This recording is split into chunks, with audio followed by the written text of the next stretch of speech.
Falou: filho, esse é o problema de ser onisciente. Eu disse: como?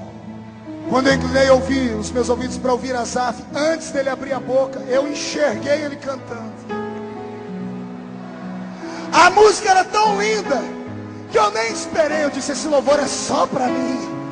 Eu entrei lá dentro e derrubei todo mundo, porque na minha presença todo joelho tem que se curvar.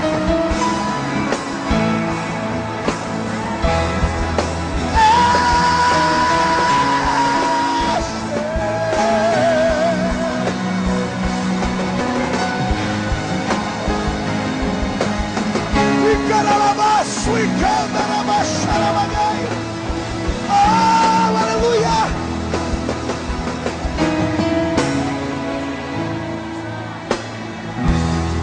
Derrama tua Shekinah sobre nós.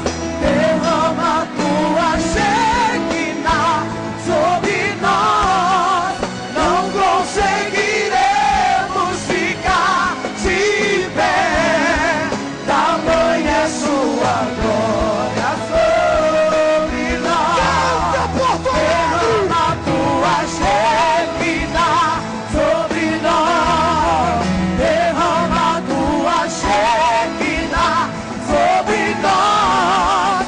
Não conseguiremos ficar de pé, tamanha é sua glória sobre nós.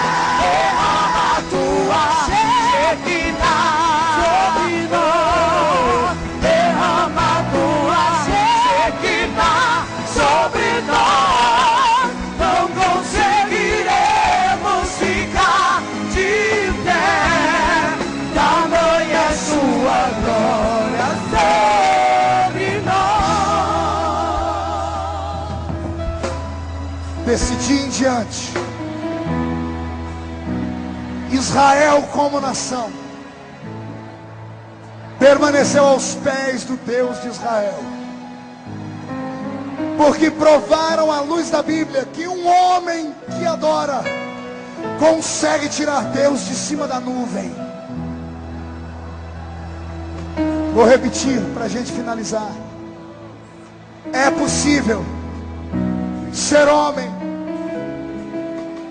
de carne e osso, ter defeitos e pecados, mas tocar o coração de Deus ao ponto de Deus sair de lá e vir aqui.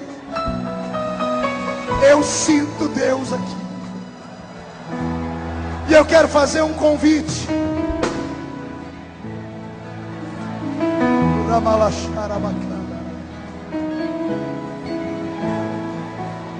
Feche os olhos. Apóstolo, tem um grupo de homens e mulheres aqui que há muitos anos não tomam a Santa Ceia. Há muitos anos não entram dentro de uma igreja. Sabe por quê? Não acreditam mais na igreja. Não acreditam mais no sistema que está morto.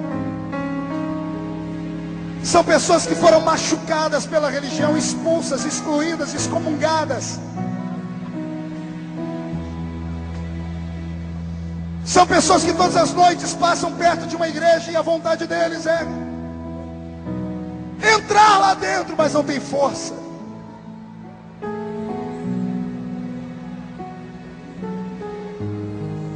Hoje de manhã eu pregava em Vitória, de Vitória para São Paulo, sentou do meu lado um rapaz que me viu pregar na cidade dele quando ele era adolescente.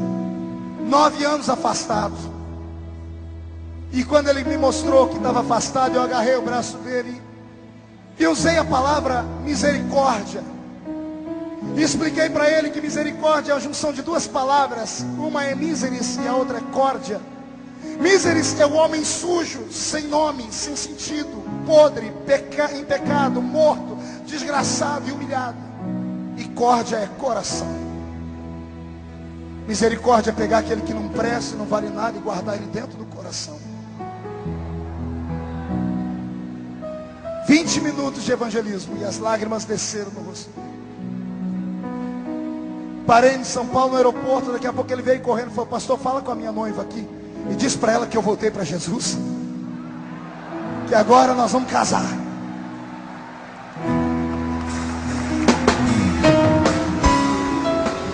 Feche os olhos. E eu vou fazer um pedido. Ninguém se atreva a deixar o ginásio antes da bênção apostólica. Amém?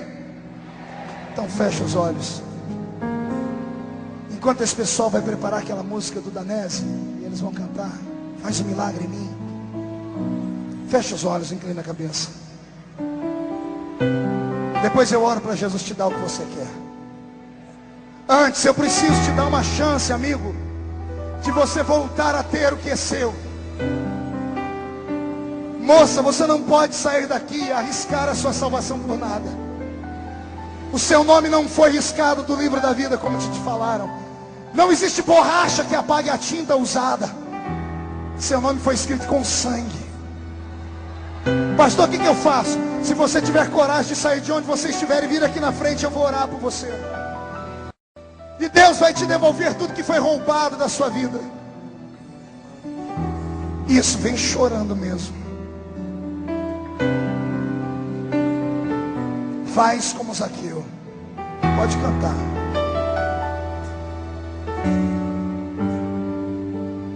Como Zaqueu, eu quero subir. Meu Deus, quanta gente sem comunhão. O mais alto que eu Silvio, puder. são suas ovelhas. Só pra te ver. São ovelhas que têm que ser pastoreadas por você. Cadê você? E chamar sua atenção. Isso, vem chorando, vem chorando. Olha aquilo, filme aquilo. Filme as pessoas chorando, filme as pessoas. Coloque no telão para as pessoas verem o que está acontecendo aqui. Eu preciso de ti, ó Pai. A igreja tinha que estar orando agora. Sou pequeno demais, me dá a tua paz. Largo tudo pra te seguir. Entra na minha casa, entra na minha vida, mexe com minha estrutura, sara todas as feridas, me ensina a ter santidade. Quero amar somente a ti, porque o Senhor é o meu bem maior. Faz um milagre em mim. Cadê você?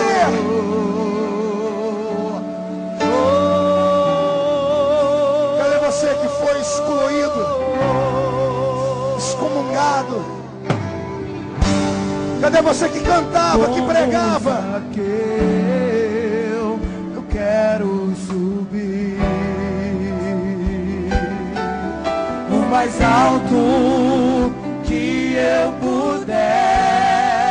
Cadê você? Pra te ver, olhar para ti e chamar sua atenção para mim. Eu preciso de ti, Senhor. Eu preciso de ti, Pai. Sou pequeno demais, me dá a tua paz. Largo tudo pra te seguir. Vale a pena. Entra na minha casa, entra na minha vida, mexe com minha estrutura, sara todas as feridas, me ensina a ter santidade. Quero amar somente a ti, porque o Senhor é o meu bem maior. Faz um milagre em mim. Entra na minha casa, entra na minha vida, mexe com minha estrutura, sara todas as feridas, me ensina a ter santidade. quero amar somente a ti, porque o Senhor é o meu bem maior. Faz um milagre em mim, porque o Senhor é o meu bem maior. A igreja estenda as mãos para cá.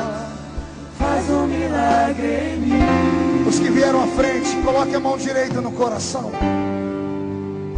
Mais alguém vai vir? Ou nenhuma? Está vindo? Glória. Oh, aleluia.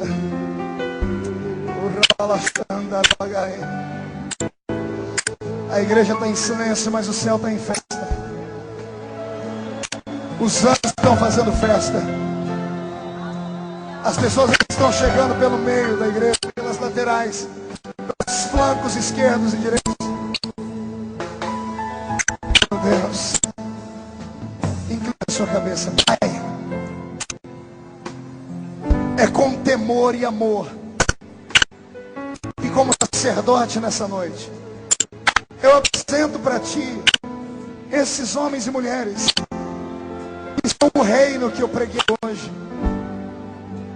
Reino perfeito, assim completo.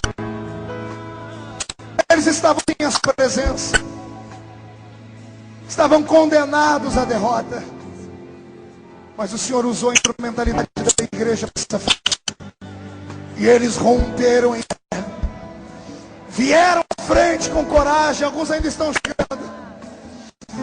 Nós profetizamos que todos os pecados estão perdoados. Nós profetizamos que a maldição está quebrada, e o nome deles permanece escrito no livro da vida. E que depois dessa noite, tudo que foi roubado será devolvido. Tudo que foi tomado será entregue. Todo o tempo perdido será recuperado. E a igreja que é amorosa, amém. Vai dar um aplauso a Jesus enquanto alguém dá um abraço.